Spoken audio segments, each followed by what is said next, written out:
ബിസ്മില്ലാഹിർ റഹ്മാനിർ റഹീം. ആദം നബി അലൈഹിസ്സലാമയുടെ കഥ പറയുമ്പോൾ ഖുർആൻ നമ്മൾ വളരെ സുവ്യക്തമായ ഒരു പാഠം പഠിപ്പിക്കുന്നുണ്ട്. എന്താണെന്ന് വെച്ചാൽ വളരെ വ്യക്തമായ കൃത്യമായ നിർദ്ദേശവുമായിട്ടാണ് ആദം നബിയെ അള്ളാഹു ഭൂമിയിലേക്ക് അയക്കുന്നത്. നിങ്ങൾ എൻ്റെ നിർദ്ദേശങ്ങൾ പാലിക്കണം എന്നുള്ള വളരെ സുവ്യക്തമായ ദൃഷ്ടാന്തങ്ങളുമായി ആ ഭൂമിയിലേക്ക് അയക്കുന്നതിന് മുമ്പുള്ള സംഭവത്തിൽ സ്വർഗത്തിലേക്ക് ആദ്യം അയക്കുമ്പോൾ അതുപോലെ തന്നെ ഒരു നിർദ്ദേശം അള്ളാഹു കൊടുത്തിരുന്നു. അതായത് നിങ്ങൾക്ക് ഈ സ്വർഗത്തിലെ എല്ലാ ഫലങ്ങളും ഭക്ഷിക്കാം, എന്തും ചെയ്യാം, പക്ഷെ ഒരൊറ്റ വൃക്ഷത്തെ മാത്രം സമീപിക്കരുത്. പക്ഷേ ആദം നബി അലൈഹി ഇസ്ലാമയ്ക്ക് ആ നിർദ്ദേശം പാലിക്കാൻ സാധിച്ചില്ല. അത് പാലിക്കാതെ വന്നപ്പോൾ അതിൻ്റെ കാരണമായി അള്ളാഹു അദ്ദേഹത്തെ ഭൂമിയിലേക്ക് നിയോഗിച്ചു എന്ന് നമ്മൾ സാധാരണ പറയും.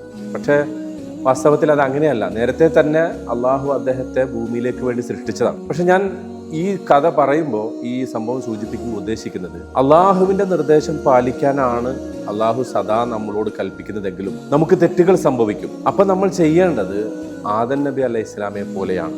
അതായത് നമ്മുടെ തെറ്റ് അംഗീകരിക്കുക. ആദം നബിയെ കുറിച്ച് ആ തെറ്റ് ചെയ്തപ്പോൾ അള്ളാഹു പറഞ്ഞത് വലം നജിദ് ലഹു അസ്മ എന്നാണ്.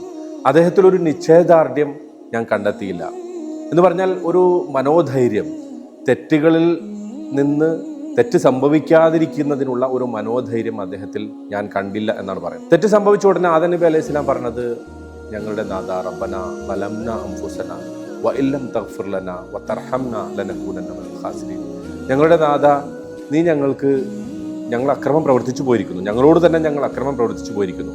നീ ഞങ്ങൾക്ക് പുറത്തു തന്നിട്ടില്ലെങ്കിൽ, ഞങ്ങളോട് കാരുണ്യം കാണിച്ചിട്ടില്ലെങ്കിൽ ഞങ്ങൾ നഷ്ടകാരികളുടെ കൂട്ടത്തിൽ പെട്ടുപോകും. മനുഷ്യൻ സ്വതവേ തന്നെ അവൻ്റെ ദൗർബല്യമാണ് തെറ്റ് സംഭവിക്കുക എന്നുള്ളത്. നബി സല്ലല്ലാഹു അലൈഹി വസല്ലം അതിനെക്കുറിച്ച് പറഞ്ഞത് കുല്ലു ബനി ആദമ ഖത്താഊൻ വഖൈറുൽ ഖത്താഈൻ അത്തവാബൂൻ.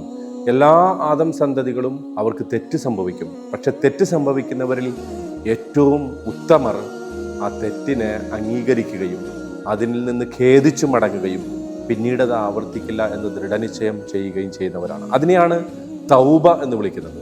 തൗബ എന്ന് പറഞ്ഞാൽ അതിൻ്റെ വാക്കർത്ഥം മടക്കമെന്നാണ്. എന്തിൽ നിന്ന് എന്തിലേക്ക് മടങ്ങണം. തെറ്റ് ചെയ്യുമ്പോൾ നമ്മൾ അള്ളാഹുവിൽ നിന്ന് അകന്നു പോകുന്നു. തൗബ ചെയ്യുമ്പോൾ നമ്മൾ അത് അകന്നുപോയ സംഗതിയിൽ നിന്ന് മടങ്ങി വരുന്നു. അള്ളാഹു തന്നെ പറയുന്നുണ്ട്, അല്ലയോ അതിര് കവിഞ്ഞ എൻ്റെ അടിമകളെ, നിങ്ങൾ അള്ളാഹുവിൻ്റെ കാരുണ്യത്തെക്കുറിച്ച് നിരാശരാകരുത്. കാരണം അള്ളാഹു എല്ലാ പാപങ്ങളും പൊറുക്കുന്നവനാണ്. അവൻ തീർച്ചയായും ഏറെ പൊറുക്കുന്നവനും കാരുണ്യവാനുമാണ്. അള്ളാഹുവിൻ്റെ കാരുണ്യത്തെയും പാപമോചനത്തെയും പ്രതീക്ഷിച്ചുകൊണ്ട് തീർച്ചയായും നമ്മുടെ തെറ്റുകളെ ഏറ്റുപറഞ്ഞ് അതിൽ നിന്ന് മടങ്ങി അള്ളാഹുവിലേക്ക് ഓടിച്ചെല്ലാനുള്ള ഒരു ആവേശം നമ്മൾ കാണിക്കേണ്ടതുണ്ട്. അതാണ് വാസ്തവത്തിൽ യഥാർത്ഥത്തിലുള്ള തൗബ.